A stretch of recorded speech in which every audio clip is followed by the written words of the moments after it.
This past July, Donald Trump accepted the Republican nomination. I humbly and gratefully accept your nomination for the presidency of the United States.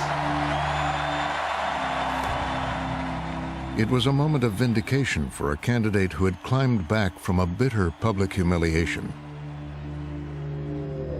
We're talking about the White House Correspondents' Dinner. Tonight, it's an annual event right here. Donald Trump has been It happened in April 2011,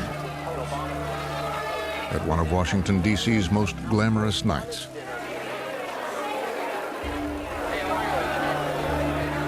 I got to talk to Donald as we were going to our seats, and he was in just such a great mood, and he was very jovial, and people were taking pictures, and it was very exciting that Donald was there. And Trump's invitation to the exclusive gathering came after weeks of attacking President Barack Obama on television.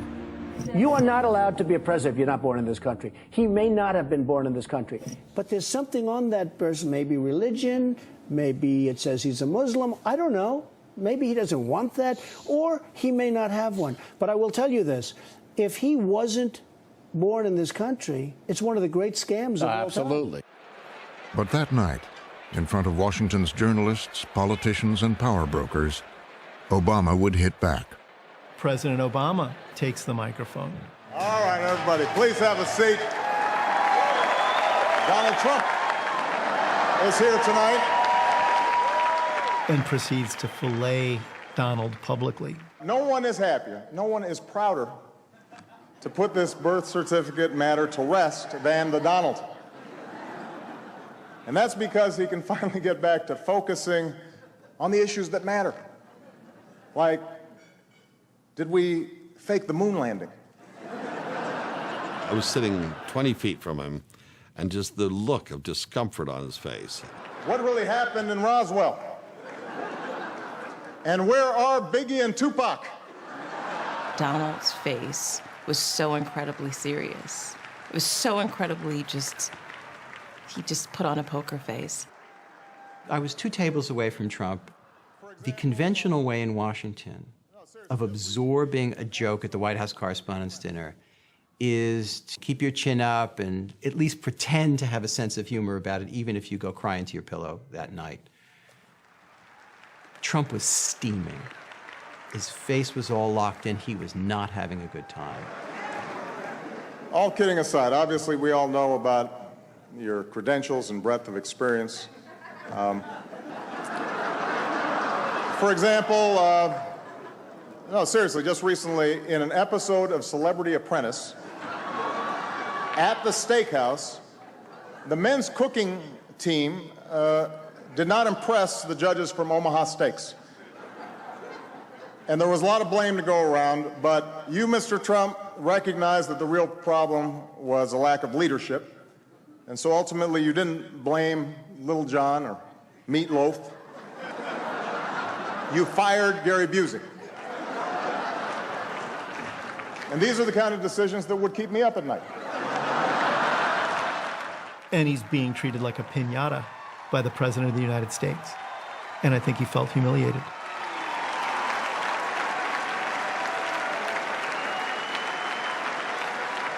Well handled, sir.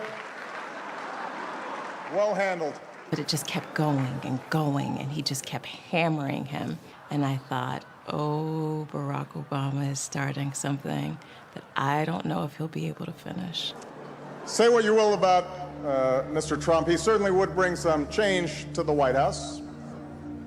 Let's see what we've got up there.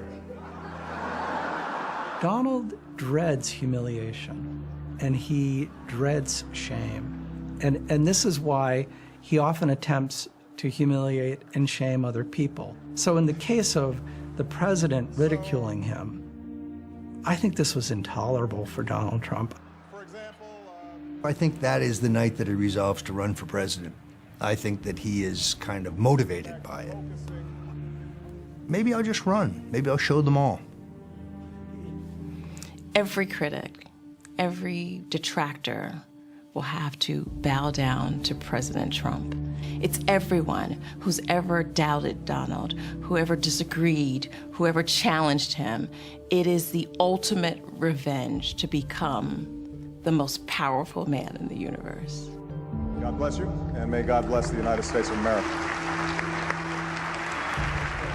Donald Trump's fantasy is to be the guy who takes the key to the Oval Office from Barack Obama's hand in 2017.